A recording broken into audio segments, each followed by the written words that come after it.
Ladies and gentlemen, it is with great pleasure we welcome our very, very special guest, called by Dr. John the Pride of New Orleans, Mr. Henry Butler. Thanks so much for joining us today. It's my pleasure, man. So tell us, Henry Butler, where were you born and what was life like growing up? Well, I was born in New Orleans, and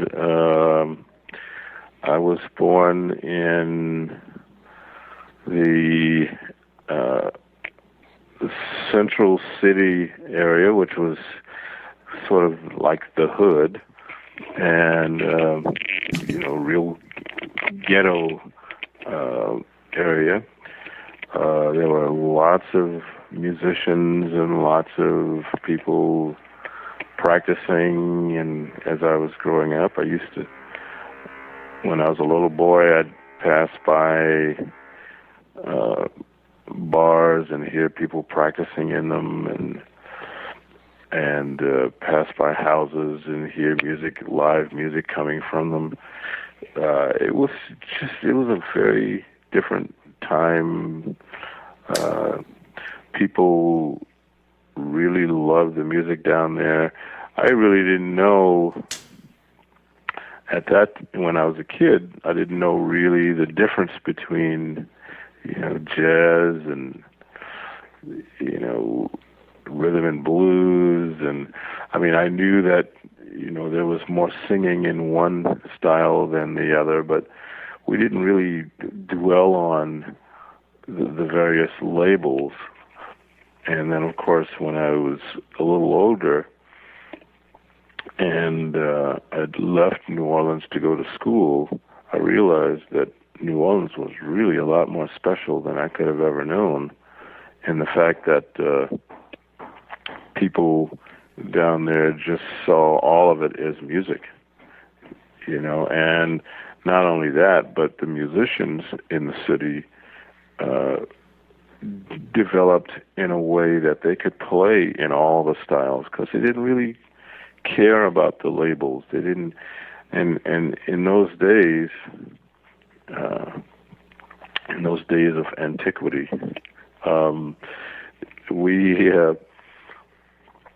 had radio stations that sort of encouraged that kind of thing. They might play a jazz tune and then follow it with,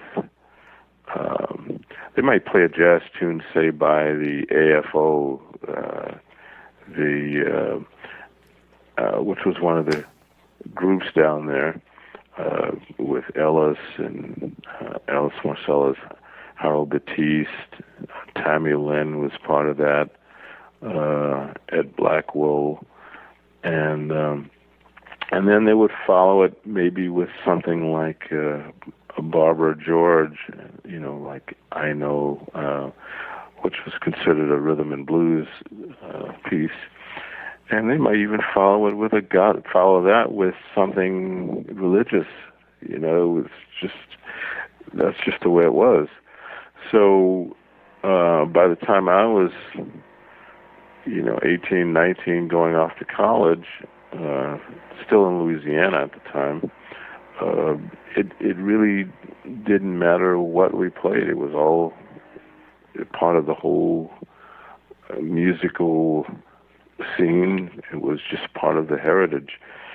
When I went to Michigan State, I realized that it was a different ball game, and people either played rock and roll, or they played jazz, or they played other styles like bluegrass and that kind of thing. So I got a quick crash course in the various labels, musical labels, and but I never stopped performing in all the styles that I learned when I was a kid. And could you tell us about some of your influences? I mean, as far as piano and as far as composing? Well, everybody that I listened to and everybody that had records out when I was a kid, I got something from. including people like Fats Domino, Willie T, William Turpinton, Ellis Marsalis, James Booker, Ray Charles. Ray Charles spent a couple of years down in New Orleans, really being influenced by a lot of the pianists in the area, including people like Escarita and James Booker and Larry Williams. They all used to hang out at the Dewdrop Inn in the early 50s. Of course, I didn't do that because I was way too young to be able to do that. Yeah, anybody that I listened to influenced what I was doing. And maybe I'm crazy, but I think I remember you saying this one time. Didn't you get a lesson in piano playing from Professor Longhair? I certainly did. That came later. That was after I'd come back from Michigan State, and that was in the mid-'70s, and got a marathon lesson from him. And this guy, he was full of information about a lot of what he had heard, and he'd say something to me like, "Okay, play a boogie woogie piece for me," and I'd play what I thought was a boogie woogie piece, and he'd say, "Okay, that was all right, but I'd play it like this," and then he'd show me, what he had conceived of as boogie woogie, and he was one of those guys who told me that I played the piano too hard. He said, "Man, you play too hard. You could play a lot faster if you just lighten up a little bit." And I worked on that for years. And what was your impression of Professor Longhair? Well, I found him to be very precise, very succinct, even better than most college professors. He didn't have sophisticated jargon or sophisticated language, but he knew that what he had to say to you was definitely going to influence what you did, and it was direct.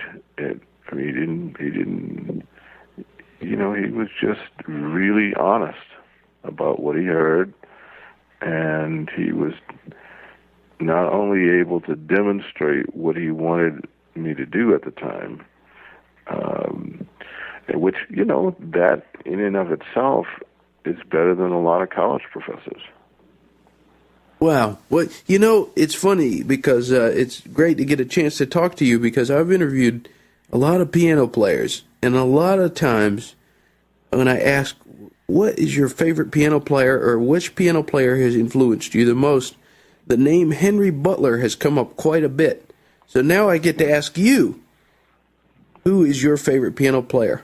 Well, I've listened to a lot of pianists over the years, including Professor Longhair and James Booker and Escarita and Alan Toussaint, Larry Williams, Otis Spann, Jimmy Yancey, Fats Waller, James P. Johnson, coming back into more recent times, Oscar Peterson, Hampton Hawes, Herbie Hancock, McCoy Tyner. McCoy was my favorite for a long time. And all these guys that I've named, I've gotten quite a bit from. I would say that I don't, and I didn't mention Chick Corea, I did mention Keith Jarrett. Well, maybe I didn't.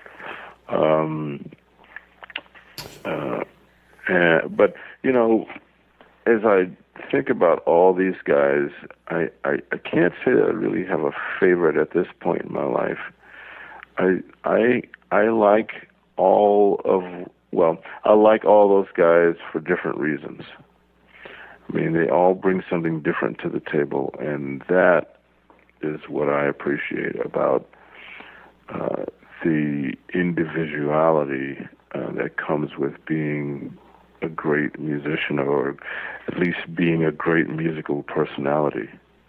Recently, I got to hear Kenny Barron at a club in New York. Who's, obviously he's not a R&B musician, but he played things that I heard that I can occasionally use in rhythm and blues or anything else. Since I'm in New York, I'm getting to hear a lot of pianists. There's tons of pianists up here. They're mostly jazz, but they all can give me something that I can use in any style. Very good. Well, I wanted to ask you about something. You did an album with a guy who was a guest on our program named Corey Harris. Yes. And you guys did an album together, and he told us a little bit about it, so I was hoping you could give us a little bit of your perception on the making of that record. Well, Corey is a wonderful guy, and we met back in '97 when he was living in New Orleans, and he was playing on the streets a little bit, and he had been teaching in Marksville or around Marksville, Louisiana. He's fluent in French, and he's obviously an intelligent young fellow. He's a writer, and I think he's going to be coming out with a book pretty soon, if it's not already out. He's done a lot of research on the guitar playing of people in Mali, and I think he's sort of doing a comparative study with some of the guitar players in the U.S. But he was one of the few black people that I heard who had gone back to the roots. I mean, of some of the early blues players in the 20s and 30s, and I thought, wow, that's just wonderful, because most black people tend to want to run away from that, and I thought that maybe this was a good omen for younger black players. Anyway, I befriended him, and we started doing some jamming together at some of the clubs in New Orleans, like the Funky Butt and some of the other places. And I wound up doing a couple of cuts on his Greens from the Garden, and I've done, oh boy, I don't remember the names of all the CDs that I played on that he and Scott Billington were producing at Rounder. But we actually collaborated on Voodoo Men's, and it came out in 2000. It was a magical collaboration, in my opinion. We had fun writing together, and I found him to be a quick thinker and a quick lyricist. Mostly, I would bring in the music, and we would basically just wed his lyrics to the music.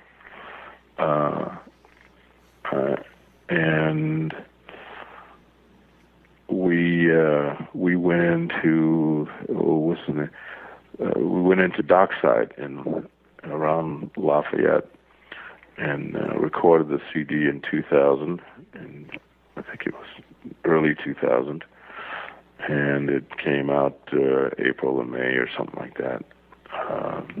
And we toured on that thing for, 5, 6, 7 years. It was a great album, that's for sure. Now, thank you very much. You're very welcome. But there's another artist I was going to ask you about. You did an opening set for. I'll never forget seeing this. It was December 8th, 2004, at the Mahalia Jackson Theater in New Orleans. You did an opening set, and then at the very end, you did a duet with him. Do you know what it means to miss New Orleans with Jimmy Buffett? Jimmy Buffett, yes. That's another guy who,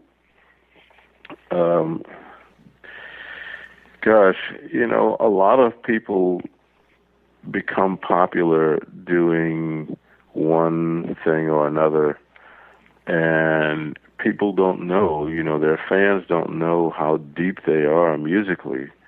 Many of these guys have studied various styles of music, and they may not play it publicly on stage, but they are very aware of those things those styles that they really enjoy. And I think in many cases they don't want to confuse their fans. But Jimmy is one of those guys who can play in a lot of styles, and I really had fun, hanging out with him for that show. I'm glad you said that, because it does seem like he kind of is pushed into a corner a little bit. And when he came out and you guys did that song together, he really, really crooned, and it just seemed so natural. And I remember Ralph McDonald saying the same thing. He said, "Man, that song just fit perfectly. Why shouldn't he do it?" Yeah, well, again, if you're doing it in private, just doing something like that publicly would seem natural. I mean, George Winston is another guy who's like that. He started out as a new age pianist, and people still know him for just that.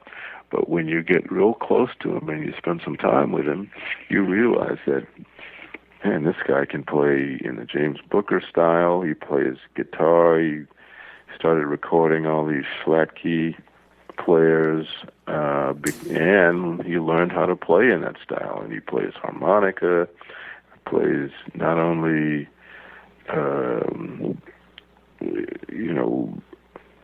country flavored kinds of things, but he plays blues. I mean, so I think one of the ways that you become great, and one of the ways that you can be celebrated, is that you learn everything that you can learn. And regardless of what you wind up playing, your base, your knowledge base, is wider than anybody would ever know. Well, very, very well put. Now, there's a new album that you have out, and I was listening to it last night, the Pianola album. Yeah, Pianola Live. It's a clever title, but tell us about that CD. Well, as the title might suggest, it's New Orleans piano, New Orleans, Louisiana piano, and we wound up. George produced it. George Winston produced it, and I had lost a lot of my copies of a lot of the recorded performances, but in many cases I will send George a backup copy of a lot of things. So it was fortunate that he still had those copies. Some of your listeners may know that my house was devastated, and a lot of the tapes and the music and all that stuff was lost. We listened to a lot of things, and we put into the CD program some cuts that were recorded back in the 80s, late 80s. Old Man River was one of those, and Mother-in-Law was another that was recorded in the mid-80s out in Los Angeles. And I did that because I wanted people to hear what we were doing in the 80s alongside some of the jazz stuff that we were recording for MCA. These things that we put on the CD were recorded live, and we try to record everything that we do. We try to record all of our live performances, because you never know when we might want to, bring them out and let the public hear some of that stuff. But most of the stuff that appears on this CD was recorded in San Francisco a couple of years ago at a friend's piano store. We got and at a piano store and at a club out there. And it was, it was fun. We got a great instrument to play on and record on, and we just did anything we felt like doing. I was hoping you could tell the listeners out there a little bit, if you don't mind, about what happened with Hurricane Katrina, because as you said, you no longer live in New Orleans. That's right. I left New Orleans a day before Katrina. It was a mandatory evacuation. Actually, I was thinking about trying to ride out the storm, but as it got closer, I think most of us realized that it was just too big to try to ride out. So I got out, and I'm really I feel very fortunate that I did, because, after going back, when I went back to the house 4 months after the storm, I realized I probably wouldn't have made it. Everything, we had, 6.5 feet of water in the house, and the piano was destroyed. All of my studio and tapes were destroyed on the first floor, and wardrobe, everything. So I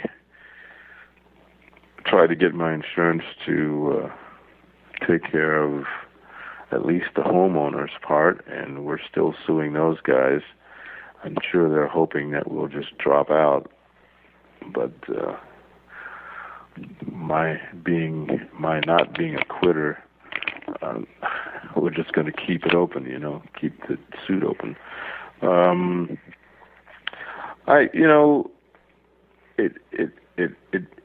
It was a force to change my life a lot.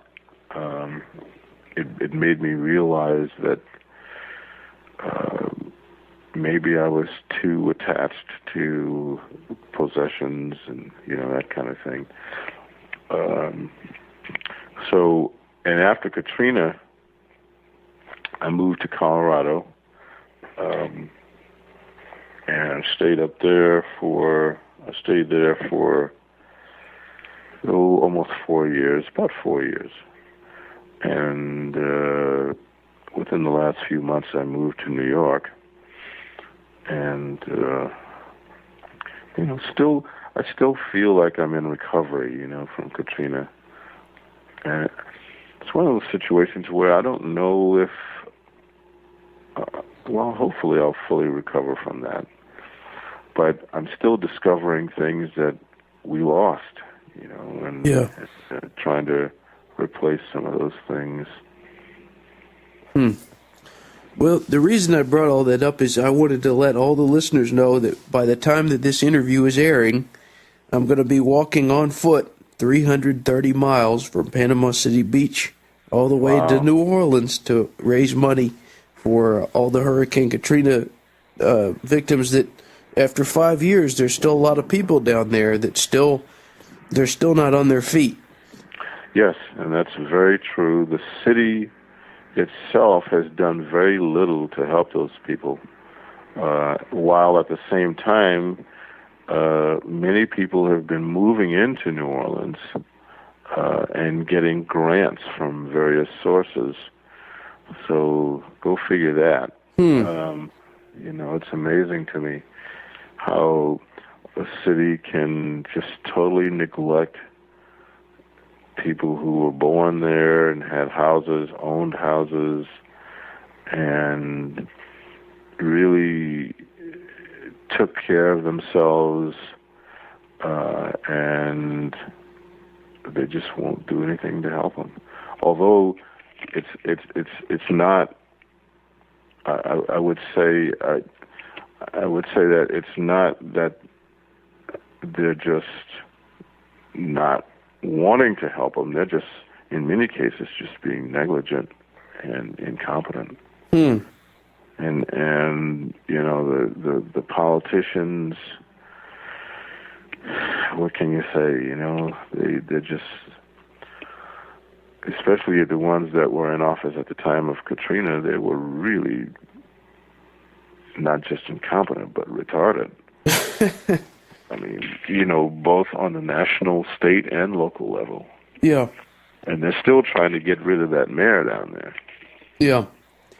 Well, just to kind of go to a lighter-hearted topic, you're a Louisiana man, so tell us, what is your all-time favorite meal? Oh, man, I'll tell you what. I mean, I love the simple stuff. I love the red beans and rice and gumbos and the etouffees and, I just, and a good helping of barbecue every now and then, I like spicy stuff, although I'm not getting a lot of that in New York, but I do like that. And I find myself after, 4 or 5 years, almost 5 years being away from New Orleans as a resident, I find that I'm eating in a lot of ethnic places, so that I can sort of entertain my palate the way I want to entertain it, Most of the ethnic restaurants, like the Vietnamese and the Thai and some Chinese places, Indian places, they have lots of spicy foods, and they don't necessarily, especially in the better places, they don't compromise their diets to suit Americans. Well, ladies and gentlemen, we've been talking with Henry Butler. Everyone can visit him on the web at henrybutler.com. And I have a final question for you. Yes. This broadcast goes out all over the world thanks to technology. So my final question, what would you, Mr. Henry Butler, like to say to all the people who are listening in? Well, for all of you who have bought my records over the last 25 years or so, I thank you very much. I thank you for your support. Thank you for allowing me the chance to go in and record new material for you and for me and, for everybody who supports that kind of crazy behavior. I really appreciate it, and hopefully we'll be in your neck of the woods at some point in the next year or two. I definitely hope to see you the next time you're here in Atlanta, Georgia. Thank you so much, Mr. Butler. It's been a pleasure to speak to you.